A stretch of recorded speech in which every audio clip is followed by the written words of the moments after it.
बहुत सारे diabetic patients को जनरली लाइफस्टाइल चेंजेस के साथ मेडिसिन भी एडवाइस किए जाते हैं और जो कॉमनली यूज़ होता है वो है मेटफॉर्मिन, जो हर कोई इस बारे में जानता है। तो मेटफॉर्मिन एक बहुत ही अच्छी दवाई है जिसकी वजह से आपकी शुगर कंट्रोल में रहती है, आपका इंसुलिन रेजिस्टेंस भी कम होता है। लेकिन मेटफॉर्मिन जैसे ही आप लेना शुरू करते हैं, कुछ सालों के बाद थोड़े थोड़े साइड इफ़ेक्ट्स होना काफ़ी संभव रहता है।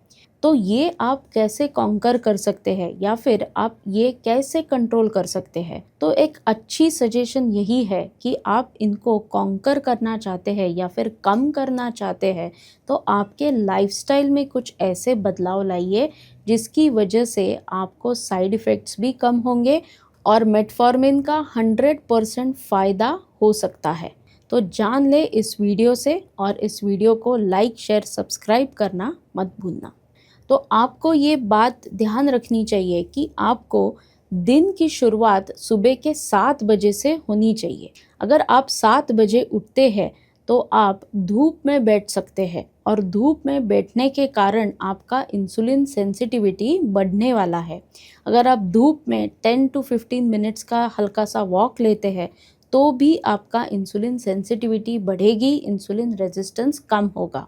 और उसी के साथ अगर आप 1 ग्लास पानी लेते हैं, गुनगुना पानी या फिर सादा पानी लेते हैं, तो भी आपका डाइजेशन सुधरने वाला है और आपको थोड़ा सा भरा हुआ भी महसूस होगा, जिससे आपकी कॉफ़ी या फिर टी पीने की इच्छा कम हो जाएगी। सुबह 8 बजे आपको कुछ प्रोटीनिशियस नाश्ता करना चाहिए, यानी कि ऐसा नाश्ता करना चाहिए जो प्रोटीन से भरपूर हो।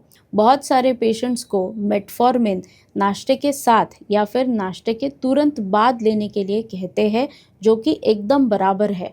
जब भी आप ये नाश्ता करते हैं तो मेटफॉर्मिन आपके खाने के साथ ही चली जाती है और जो भी ग्लूकोज खाने से आपको मिलने वाला है वो तुरंत ही उसका एब्सॉर्प्शन भी हो जाएगा, उसका मेटाबॉलिज्म भी हो जाएगा और आपकी इंसुलिन सिक्रीशन में इसका बहुत ही अच्छा फ़ायदा होता है।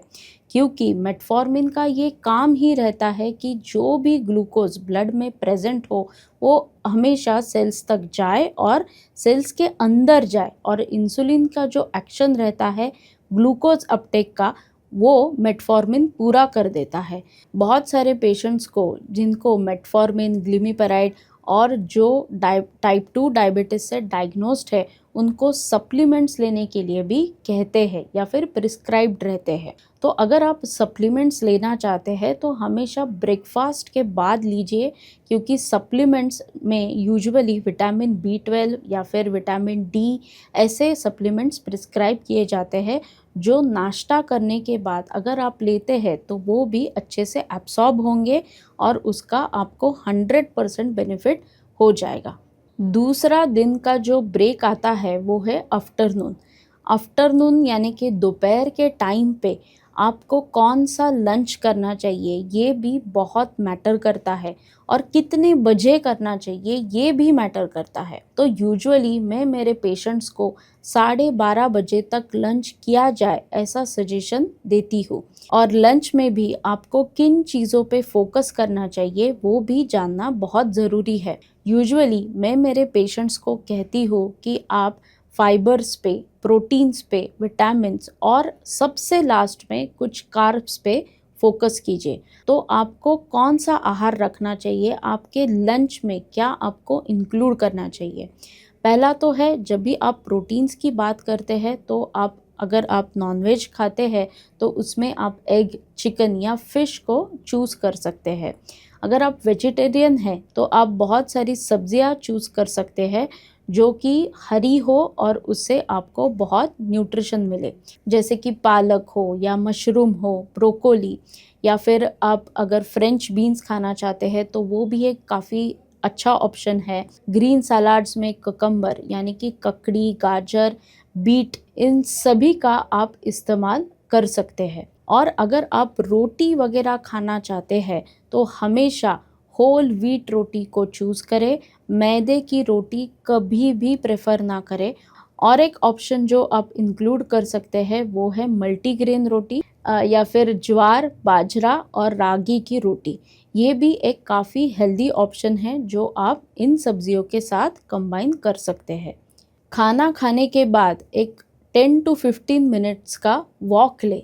जब भी आप लंच करते हैं और लंच के तुरंत बाद अगर आप 10 टू 15 मिनट्स का हल्का सा वॉक लेते हैं तो आपके ग्लूकोज के मेटाबॉलिज्म में इसका बहुत अच्छा फ़ायदा हो जाता है। आपकी इंसुलिन सेंसिटिविटी बढ़ती है, रेजिस्टेंस कम होता है। आप चलने की वजह से आपकी काफ की जो एक्शन रहती है, जो कि कॉन्ट्रैक्शन की एक्शन रहती है, वो भी बढ़ती है। और जब भी ये एक्शन होती है तो बहुत सारा ग्लूकोज आपके मसल्स में जाता है, जिसकी वजह से आपका ब्लड ग्लूकोज कम होता है। इवनिंग के टाइम पे अगर आप एक्सरसाइज पे फोकस करते हैं तो बहुत ही वो अच्छी चीज़ बन जाएगी, क्योंकि अगर आप 4 या 5 बजे तक भी आप एक्सरसाइज करते हैं, जैसे कि स्ट्रेंथ ट्रेनिंग एक्सरसाइजेस या फिर brisk walking, yoga, swimming, cycling, अगर आप ये करते हैं तो आपकी एरोबिक एक्टिविटी होने वाली है, जिसकी वजह से आपका ग्लूकोज का मेटाबॉलिज्म सुधरने वाला है और आपकी हार्ट हेल्थ भी इम्प्रूव होने वाली है। रात को 7 बजे तक आपका डिनर ख़त्म होना चाहिए और डिनर में भी आप हमेशा हल्के ऑप्शंस को ही चूज़ करें। ऐसे कोई भी ऑप्शंस ना चूज़ करें जो हैवी इन कार्ब्स हो या फिर वो स्टार्ची फूड्स हो। स्पेशली अगर आप नाइट के टाइम में ऐसे हेवी कार्ब्स या फिर स्टार्ची फूड्स खाते हैं तो आपका इंसुलिन सेंसिटिविटी बहुत ही बिगड़ जाता है और आपका ये सारा ग्लूकोज ब्लड में आ जाता है, क्योंकि रात में हमारी कोई एक्टिविटी नहीं रहती, हम चलते नहीं है, हम दौड़ते नहीं है, तो जिसकी वजह से ये सारा ग्लूकोज आपके ब्लड में स्टैग्नेंट होने वाला है।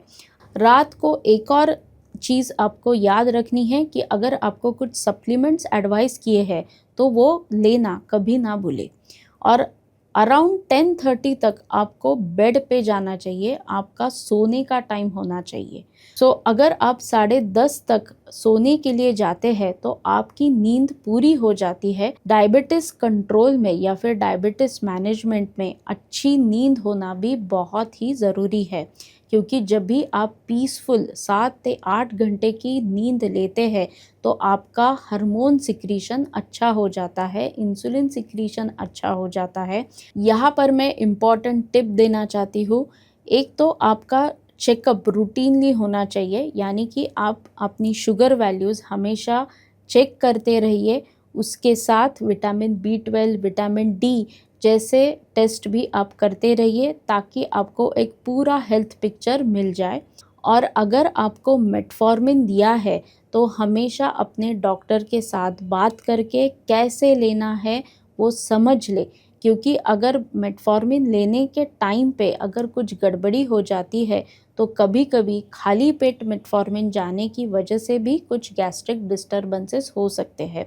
तो अगर आपको ये डेली रूटीन अच्छा लगता है और अगर आपको ये डेली रूटीन फॉलो करना है तो इस वीडियो को लाइक करें और शेयर करें, और ऐसे ही जानकारी जानने के लिए मेरे साथ बने रहिए। धन्यवाद।